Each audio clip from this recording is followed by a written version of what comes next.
نبی کریم صلی اللہ علیہ وسلم نے فرمایا، اللہ تعالیٰ نے کوئی بیماری ایسی نہیں بنائی جس کا علاج پیدا نہ کیا ہو۔ کچھ چیزوں میں یقینی شفا ہے، جن میں نمبر 1 شہد ہے، ہنی۔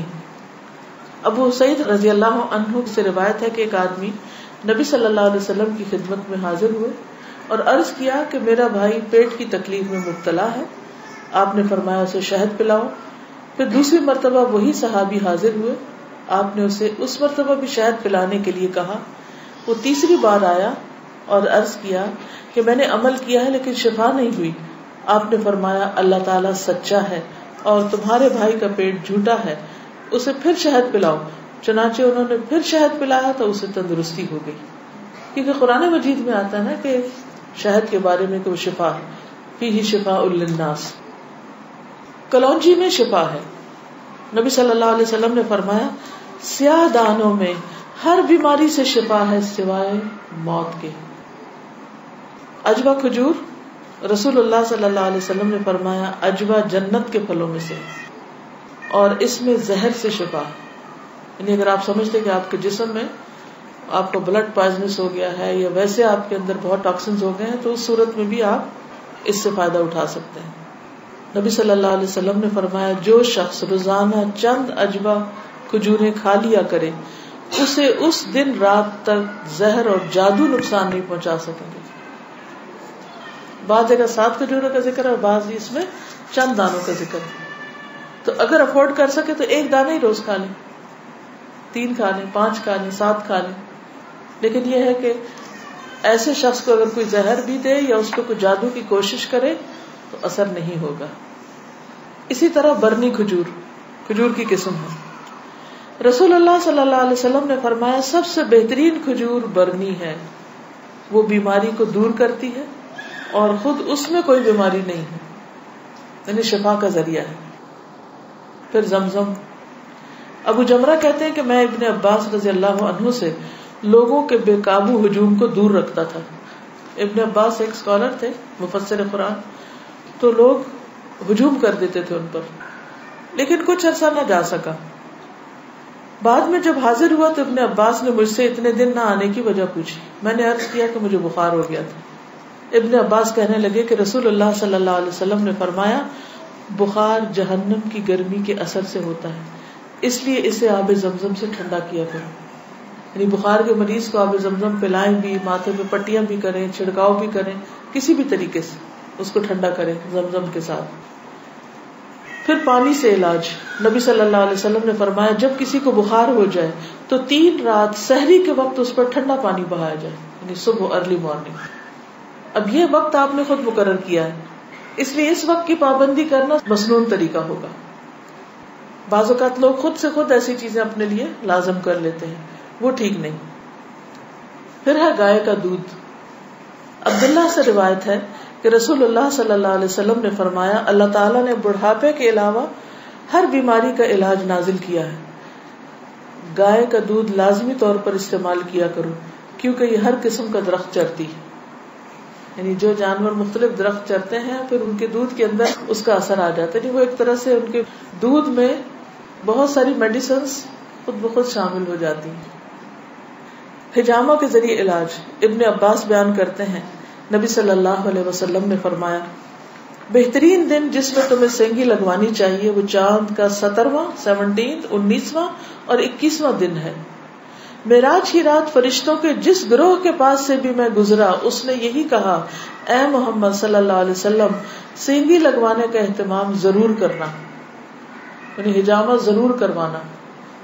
فرشتوں کی ہر جماعت نے آپ کو یہی مشورہ دیا۔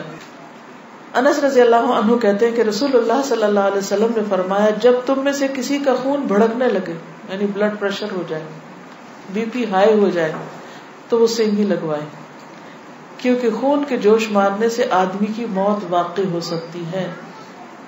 یعنی بعض اوقات بی پی کے ہائی ہونے سے انسان مر سکتا ہے۔ پھر کھمبی کے پانی میں شفا ہے۔ کھمبی جو من کی ایک قسم ہے جس کو یہ کہتے ہیں مشروم، اور اس کا پانی آنکھ کی دوا ہے۔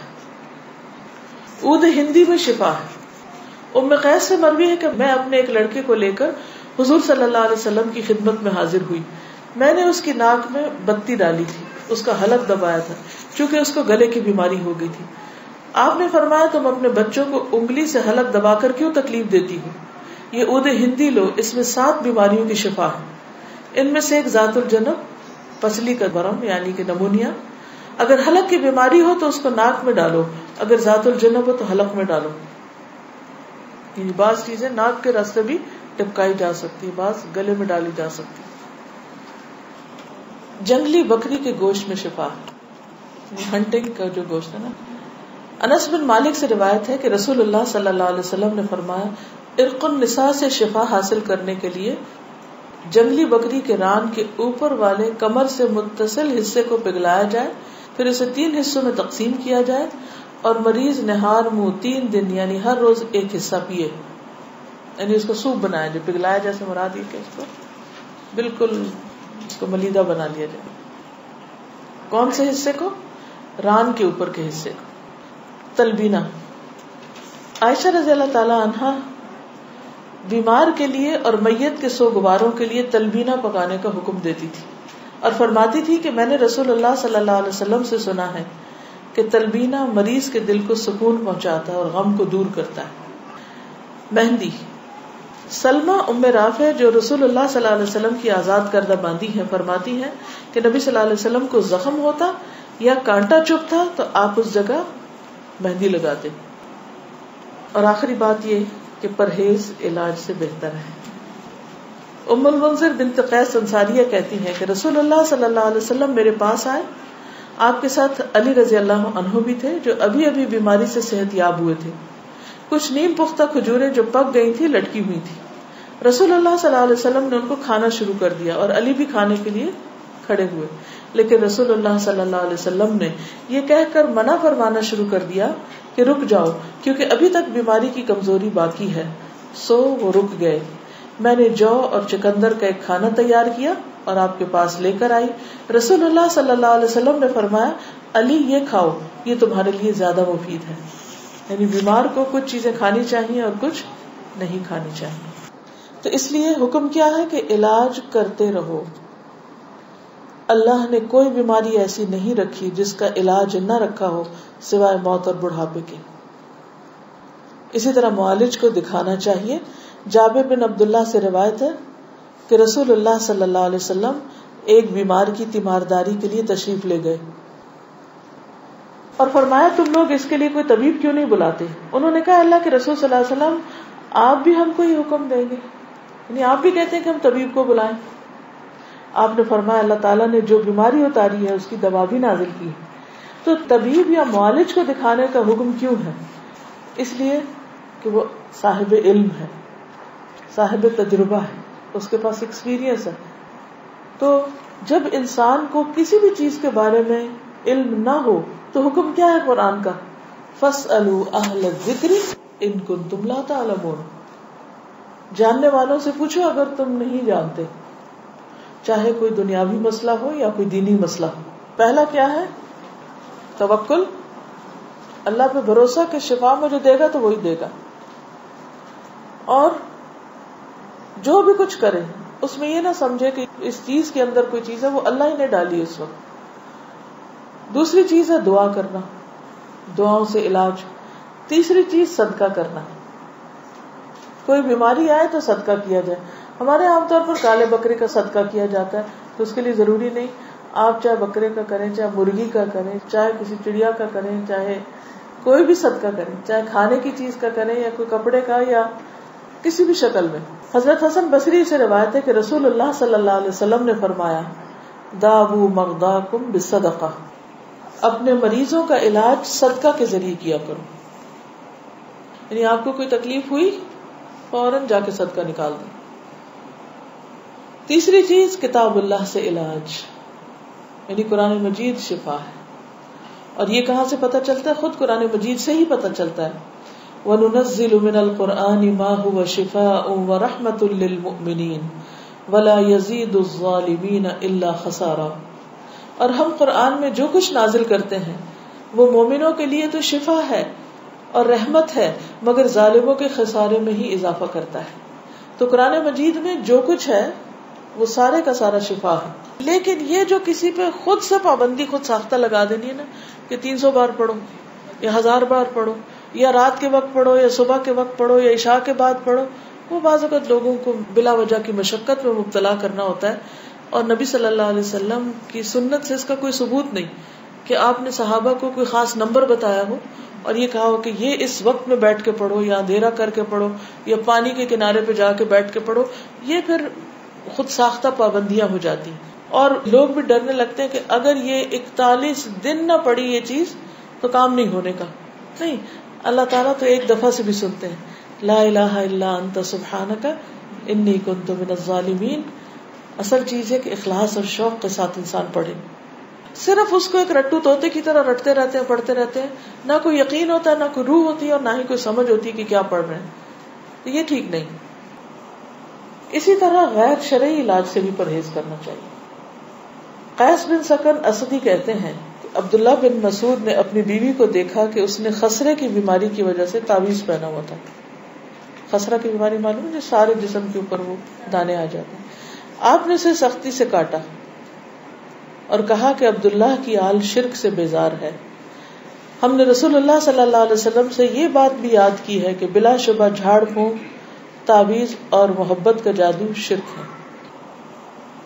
یعنی کسی کو مسخر کرنے کے لیے جادو کرنا، کوئی ایسے ٹوٹکے کرنا، وہ بھی شرک میں آتا ہے.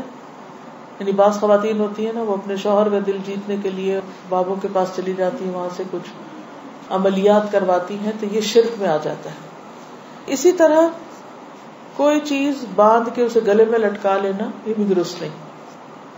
اس کو پڑھنا چاہیے.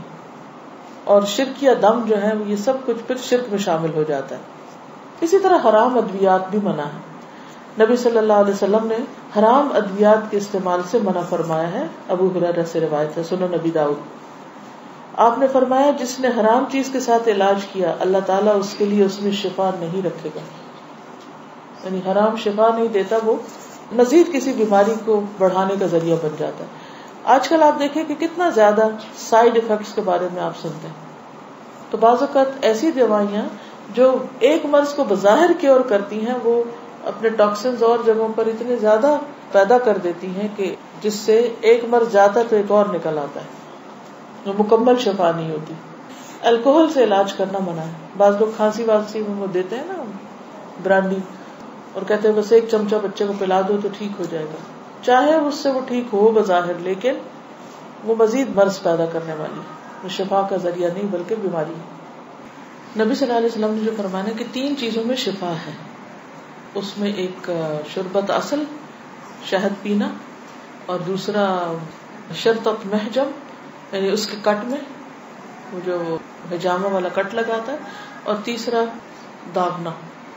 تو میں تمہیں داغنے سے منع کرتا ہوں. 2 طریقے ٹھیک ہے، شربت اصل ٹھیک ہے، شرطت محجم ٹھیک ہے، لیکن داغنا ٹھیک نہیں.